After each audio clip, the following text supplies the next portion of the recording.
Renungan Minggu ke-18 masa biasa tahun B 1 Agustus 2021. Dalam nama Bapa dan Putera dan Roh Kudus. Amin. Salam sehat saudara-saudaraku terkasih, berkah dalam. Saudara-saudariku terkasih, saya memberi judul renungan ini dengan kata-kata hidup adalah petualangan.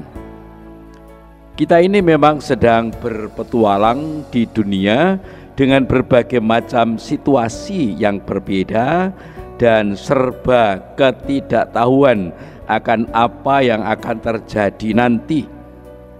Namun bagaimanapun, abot opo enteng, angel opo gampang, kudu dilakoni. Situasi dunia membuat sikap kita pun gilir gumanti.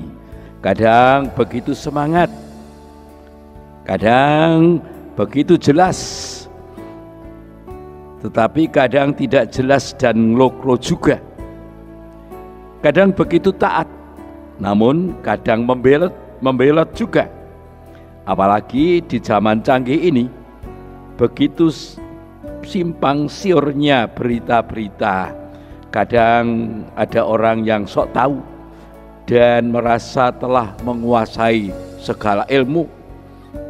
Kadang oon juga, plonga-plongo dan penuh dengan kebingungan. Simpang siurnya pro kontra terhadap berbagai kebijakan. Berbagai macam benturan muncul di mana-mana. Suatu saat, kadang kita mengalami ketenangan dan keteduhan hati, adem ayem, semua berjalan lancar dan menyenangkan. Namun, tahu-tahu muncul prahara yang kadang bisa memporak-porandakan tata kehidupan. Begitulah yang kita alami saat kita berpetualang di gurun dunia ini. Pada situasi itu, di sana sini bermunculan hoak yang nampaknya iseng, namun sempat membuat orang bingung antara percaya dan tidak. Kok ya tega-teganya ya memanfaatkan kesempatan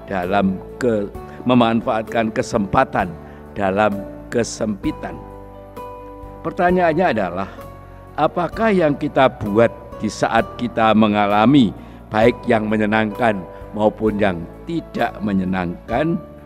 Itulah yang akan kita coba renungkan, dipandu oleh kutipan-kutipan kitab suci hari ini. Pada intinya, selama berpetualang itu, sebagai orang beriman harus menyadari akan kehadiran Tuhan dalam semua peristiwa. Kitab Keluaran bab 16 ayat 2-4, 12-15, bacaan pertama hari ini. Mana sebuah pencobaan. Ini kisah mukjizat. Bagi bangsa Israel ini dianggap sebagai tanda perlindungan Tuhan untuk memperkuat iman mereka. Lambat laun mulai beredar tradisi bahwa mana merupakan makanan harian pokok bagi bangsa Israel di padang gurun. Tradisi ini juga sekaligus menyatakan bahwa apa yang dialami bangsa Israel di padang gurun sebenarnya merupakan pencobaan terhadap iman mereka. Kita simak kata-kata dalam kitab Keluaran itu. Sesungguhnya aku akan menurunkan dari langit hujan roti bagimu. Maka bangsa itu akan keluar dan memungut tiap-tiap hari sebanyak yang perlu untuk sehari, supaya mereka kucoba apakah mereka hidup menurut hukumku atau tidak. Demikian antara lain yang disampaikan dalam kutipan atau bacaan pertama hari ini. Pada saat mencobai itu, Allah tetap menuntun umatnya dengan setia, agar umat Allah pun setia kepadanya hari demi hari sesuai dengan kebutuhan mereka masing-masing. Mana mengajarkan orang-orang Israel bersikap tetap miskin dalam petualangan di padang gurun. Bila selama petualangannya manusia ingin merasakan kehadiran Allah di sampingnya, maka setiap hari ia harus setia kepadanya. Tidak terkecuali kita yang hidup pada masa kini. Begitulah perwujudan dari sikap miskin itu, tetap setia agar kita tetap hidup. Yohanes bab 6 ayat 24 sampai dengan 35 bacaan Injil suci hari ini. Dari roti yang diperbanyak sampai pada roti kehidupan. Saudara-saudariku terkasih, mukjizat pergandaan roti dijelaskan oleh Yohanes merupakan bagi Yesus kesempatan untuk memperkenalkan kepada orang banyak itu terhadap misteri kepribadiannya. Dengan berbagai mukjizat itu diharapkan orang semakin mengenal Yesus sebagai utusan Allah dan bukan hanya seorang hebat yang kemana-mana dikuntit untuk mendapatkan keuntungan. Ternyata memang orang banyak tidak siap untuk itu. Mereka hanya tertarik pada makanan biasa saja dan pada pembuat mukjizat seperti dikatakan oleh Yesus dalam kutipan ini, sesungguhnya kamu mencari aku bukan karena kamu telah melihat tanda-tanda, melainkan karena kamu telah makan roti itu dan kamu kenyang. Orang banyak meminta suatu tanda untuk dapat memihak pada Yesus tanpa ragu-ragu, sebab roti yang diperbanyak olehnya masih kalah istimewanya dengan keistimewanya roti dari surga yang mampu memberi hidup kepada dunia. Dengan mengatakan demikian, Yesus sebenarnya sudah membuka, orang banyak meminta suatu tanda untuk dapat memihak pada Yesus tanpa ragu-ragu, sebab roti yang diperbanyak olehnya masih kalah istimewanya dengan mana, roti yang dari surga itu. Yesus menjawab bahwa mana sudah merupakan tanda kasih Allah, tetapi mana bukannya roti dari surga dan yang mampu memberi hidup kepada dunia. Dengan mengatakan demikian, Yesus sebenarnya sudah membuka selubung misteri kepribadiannya. Akan tetapi kali ini pun para pendengar tidak memahaminya. Maka satu-satunya kemungkinan Yesus harus terus terang. Yesus memaklumkan, akulah roti hidup. Barang siapa datang kepadaku, ia tidak akan lapar lagi. Dan barang siapa percaya kepadaku, ia tidak akan haus lagi. Jadi, dialah roti yang turun dari surga. Dialah roti kehidupan yang mengatasi setiap jenis kelaparan manusia.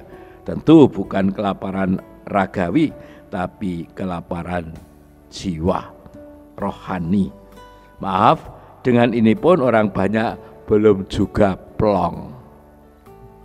Sekarang bacaan yang kedua, Efesus 4, 17, 20 sampai dengan 24. Kebenaran yang nyata dalam Yesus dan perlunya pertobatan. Paulus mengajak para penerima suratnya untuk hidup sesuai dengan intisari kehidupan Yesus.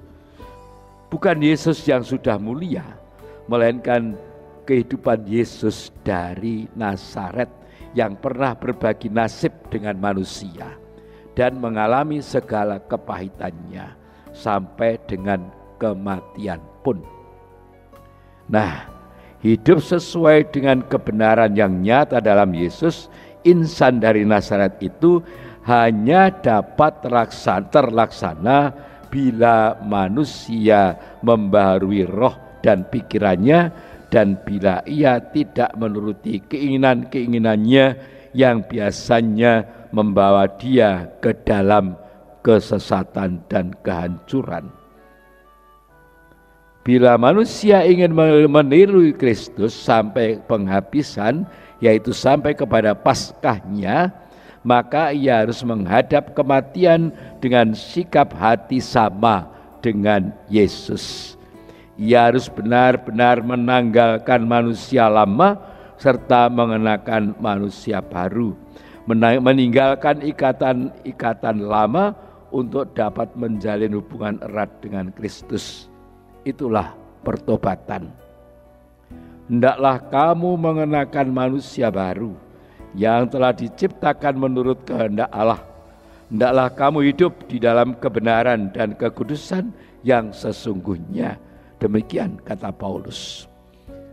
Saudara-saudariku terkasih, sekali lagi saya katakan bahwa hidup adalah petualangan. Tetapi ingat, kita tidak sendirian, sehingga bisa sak karepe dhewe, sak penake dhewe, yang seperti disampaikan oleh Paulus bahwa sak karepe dhewe dan sak kepenake dhewe kadang membawa kita kepada kesesatan dan kehancuran, kebinasaan. Kita melaksanakan petualangan bersama sesama dan tentu bersama Yesus yang juga hidup dalam petualangan.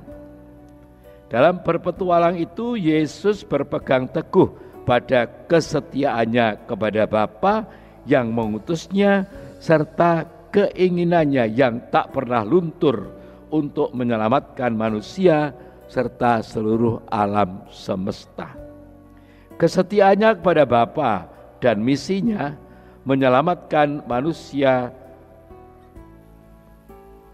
Kesetiaannya kepada Bapa dan misinya menyelamatkan manusia tidak dilaksanakan dari luar dengan memberi perintah kamu harus begini, kamu harus begitu.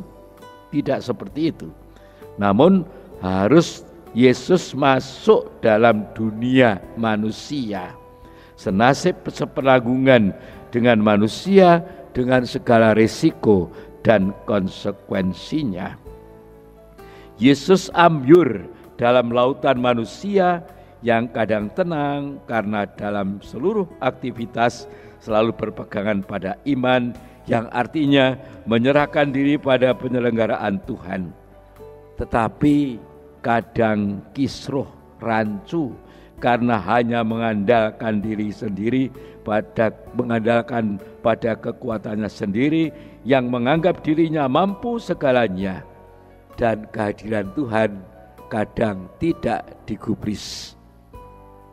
Sekedar ilustrasi saja, ketika Yesus berjalan di atas air, Petrus minta izin Yesus untuk juga berjalan di atas air dan Yesus memperkenankannya. Ketika menapak di air, sesaat dia mungkin ini hanya mungkin pongah atau sombong, seakan dia hebat, ini loh aku bisa juga berjalan di atas air seperti Yesus. Tapi pada saat itu juga dia ambruk. Tiupan angin sedikit saja membuat dia takut dan mulai kelep, tenggelam, karam. Untung saja saat itu dia sadar bahwa Yesus ada di situ dan dia berteriak, "Tuhan, tolonglah aku." Yesus mengulurkan tangannya menolong sambil berkata, "Hai orang yang kurang percaya, mengapa bimbang?" Petrus sadar bahwa dia lemah, maka dia minta tolong Yesus. Untung dia masih bisa berkata seperti itu sebagai tanda bahwa dia percaya kepada Yesus. Saudara-saudariku terkasih, dari kisah kitab suci tadi, kita mendapat pelajaran yang sangat-sangat berharga, yaitu kuncinya sikap miskin di hadapan Allah. Merasa tidak bisa apa-apa tanpa Allah, Sikap miskin ini akan membuat kita setia melaksanakan perintahnya meski berat sekalipun. Juga akan membuat kita murah hati karena Tuhan sudah bermurah hati kepada kita. Sepi ing pamrih, rame ing gawe. Sebagaimana diajarkan dan dilaksanakan oleh Yesus sendiri. Sikap miskin akan membuat kita sadar diri dan dengan demikian mampu memahami dan menerima sesama dengan apa adanya sebagai sarana untuk dapat bekerja sama. Orang itu tidak akan berkoar-koar atau bicara dakik-dakik muluk-muluk dengan teori yang aduhai, misalnya tentang pelayanan murah hati, namun cuma mandek dalam kata-kata saja.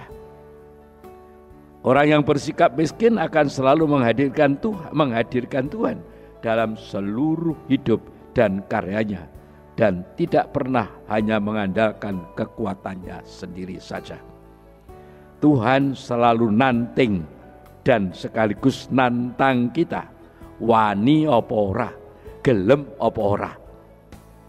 Untuk itu, saudara-saudariku terkasih, marilah kita ingat kembali sabda Yesus ketika para murid ketakutan melihat Yesus berjalan di atas air yang dikira hantu itu. Tenanglah, akulah ini, jangan takut. Dengan berani saya mengira-ira mungkin Tuhan juga mengatakan demikian. Percayalah anak-anakku, petualanganmu adalah juga petualanganku. Gembiramu adalah gembiraku, sedihmu juga sedihku. Saudara-saudari terkasih, marilah kita terus berpetualang di gurun dunia menuju tanah terjanji kehidupan abadi berbekal roti surgawi, Kristus Sang Allah dan manusia sejati. Amin. Tuhan bersamamu dan bersama rohmu. Semoga Tuhan memberkati saudara sekalian, Bapa dan Putra dan Roh Kudus. Amin. Salam sehat saudara-saudariku terkasih, berkah dalam, terima kasih, amin. Bayat 1 Agustus 2021, Yakobus Winarto PR, Romo Paroki Santa Maria Ratu, Bayat. Amin.